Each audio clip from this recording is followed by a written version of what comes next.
Hello. आशा करती हूँ आप सभी लोग अच्छे होंगे। जैसा कि प्रतियोगी परीक्षाओं में लिंग वाक्यों में लिंग निर्णय जैसे प्रश्न अधिकतर पूछे जाते हैं।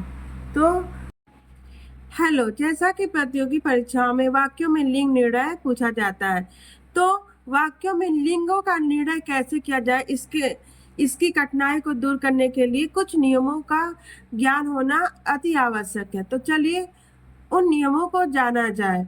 तो वीडियो को पूरा अंत तक देखिएगा। तो चलिए पहले देखिए, हिंदी में लोगों की अभिव्यक्ति वाक्यों में होती है। हिंदी में लिंगों की अभिव्यक्ति वाक्यों में होती है, तभी संज्ञा शब्दों का लिंग भेद स्पष्ट होता है। वाक्यों में लिंग विशेषण, सर्वनाम, क्रिया और विभक्तियों में विकार उत्पन्न करता है।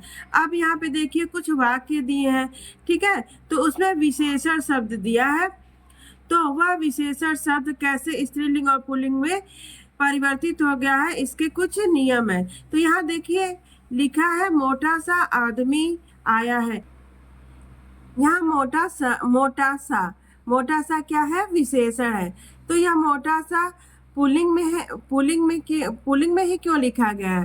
तो इसका नियम यहाँ देखिए, यहाँ इस वाक्य में आदमी पुल्लिंग के अनुसार, आदमी पुल्लिंग शब्द है, इसलिए आदमी पुल्लिंग के अनुसार यहाँ पे विशेषण मोटा सा लिख दिया गया है। तो मोटा सा आदमी, इस वाक्य में आदमी पुल्लिंग के अनुसार विशेषण भी पुल्लिंग हो गया है। तो मोटा सा आदमी आया है। यहाँ देखिए दूसरा, यहाँ पे भी मकान पुल्लिंग शब्द है, इसलिए इसमें जो विशेषण दिया है मकान पुल्लिंग के अनुसार, यह भी पुल्लिंग में ही लिखा गया है। यह बड़ा मकान है। यहाँ पे देखिए पुस्तक स्त्रीलिंग शब्द है, इसलिए इसका विशेषण भी स्त्रीलिंग में है। यह बड़ी पुस्तक है।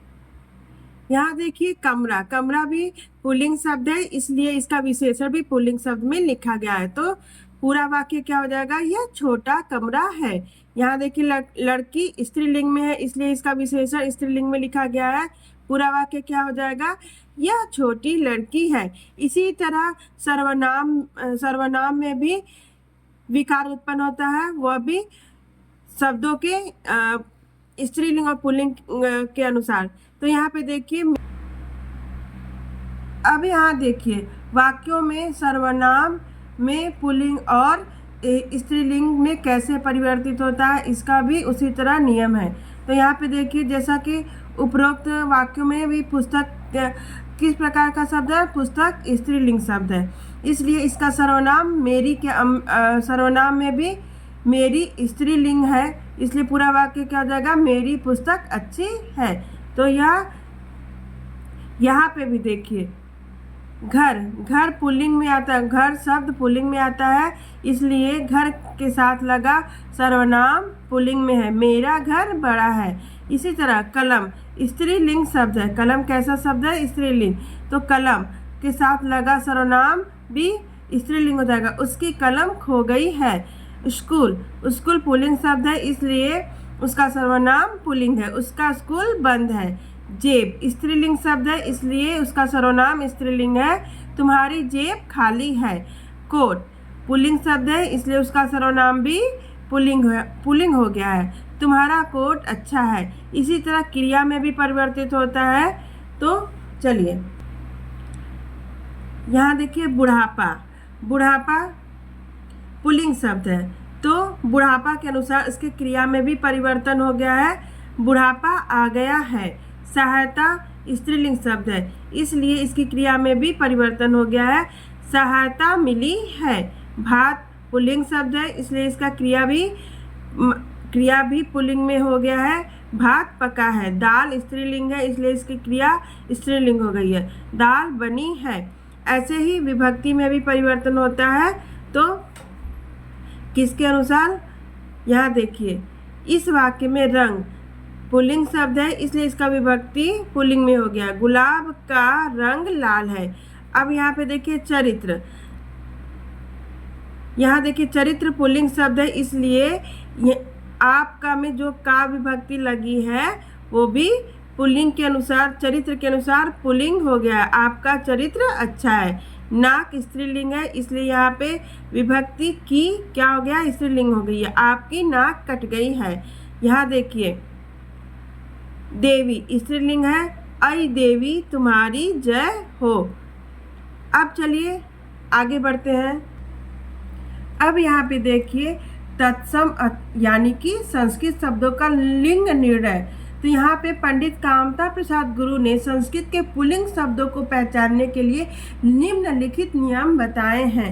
तो चलिए देखा जाए वह नियम क्या है। यहाँ देखिए, तो पुल्लिंग शब्द पहचानने के लिए कामता प्रसाद ने कुछ नियम बताया। तो यहाँ पे पहला नियम है, जिन संज्ञाओं के अंत में त्र होता है, जिन संज्ञाओं के अंत में कौन सा वर्ण त्र होता है वह पुल्लिंग शब्द होते हैं। जैसे देखिए चित्र, क्षेत्र, पात्र, नेत्र, चरित्र, शस्त्र, ये सब किस लिंग में आएंगे, पुल्लिंग में आएंगे।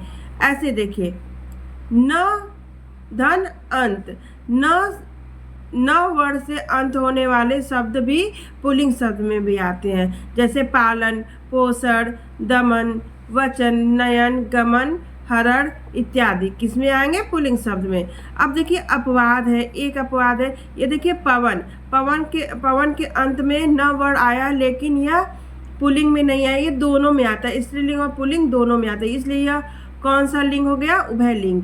अब चलिए देखिए दूसरा नियम। यहाँ देखिए ज प्रत्यांत संज्ञाएं, यहाँ देखिए ज प्रत्यांत संज्ञा, यदि किसी संज्ञा के अंत में ज प्रत्यय आता है तो वह भी पुल्लिंग शब्द होता है। जैसे देखिए कुछ शब्द जलज, स्वेदज, पिंडज, सरोज इत्यादि किस में आएंगे, पुल्लिंग शब्द में आएंगे।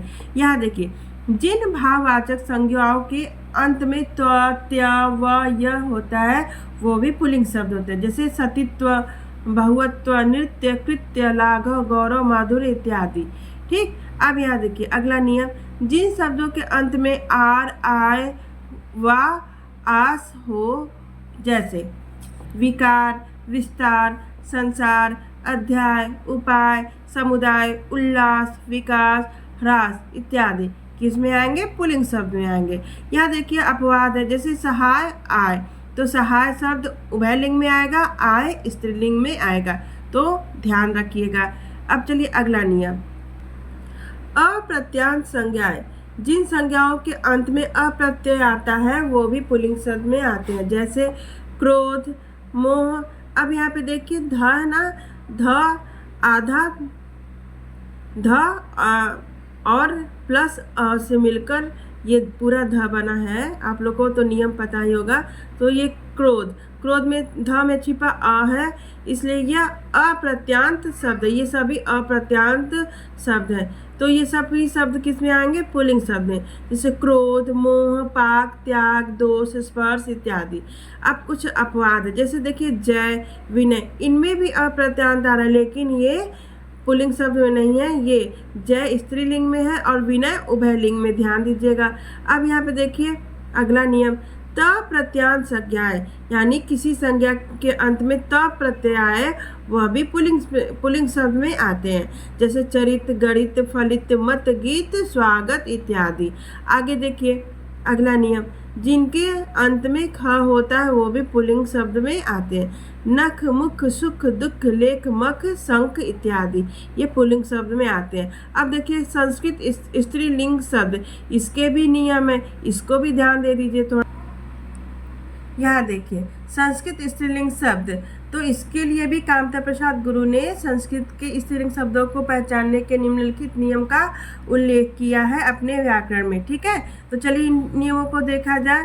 तो आ, धन, अकारांत मतलब संज्ञाएं, जिन संज्ञाओं में आ वर्ण आए अंत में, जिन संज्ञाओं में अंत में आ वर्ण आए वो स्त्रीलिंग शब्द होते हैं। ठीक है, तो चलिए देखा जाए। दया, माया, दया, माया, कृपा, लज्जा, क्षमा, शोभा इत्यादि स्त्रीलिंग शब्द हैं।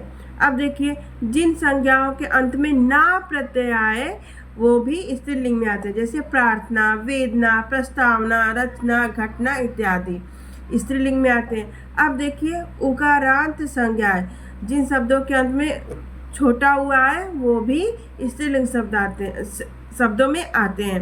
वायु, रेणु, रज्जु, जानु, मृत्यु, आयु, वस्तु, धातु, ऋतु इत्यादि। अब यहाँ पे देखिए कुछ अपवाद स्वरूप शब्द है, जैसे मधु, अश्रु, तालु, मेरु, हेतु, सेतु, ये सभी पुल्लिंग में आते हैं। इस थोड़ा सा ध्यान दीजिएगा। अगला नियम देखिए, जिनके अंत में ती नी हो वे शब्द स्त्रीलिंग में आते हैं। यहाँ पे देखिए गति, मति, रीति, हानि, ग्लानि, इन शब्दों के अंत में यहाँ देखिए ती आया है, ती। और यहाँ पे देखिए नी, अंत में नी आया, तो ये सभी स्त्रीलिंग में आ जाएंगे। यहाँ देखिए बुद्धि, रिद्धि, सिद्धि, तो अभी आप कहेंगे इसमें तो ती है नहीं, लेकिन इसको संधि विच्छेद करेंगे तो देखिए कैसे हो गया, सिद्ध धन ती, तो बराबर सिद्धि। तो इसमें ती छिपा हुआ है, तो ये किस में आएगा, बुद्धि, रिद्धि, सिद्धि स्त्रीलिंग शब्द में आएंगे। और देखिए अगला नियम, ता प्रत्यांत भाववाचक संज्ञाएं भी स्त्रीलिंग में आते हैं। जैसे देखिए नम्रता, लघुता, सुंदरता, प्रभुता, जड़ता इत्यादि स्त्रीलिंग शब्द हैं। इकारांत संज्ञाएं देखिए, जिन शब्दों के अंत में ई आता है वो भी स्त्रीलिंग होते हैं, जैसे निधि, विधि, परिधि, राशि, अग्नि, छवि, केली, रुचि इत्यादि। अब देखिए इसमें भी कुछ अपवाद है, जैसे देखिए वारी, जलधि, पाड़ी, गिरी, आद्रि, आदि, बलि, ये सभी पुल्लिंग शब्द में आते हैं। तो इस वीडियो में यहीं तक।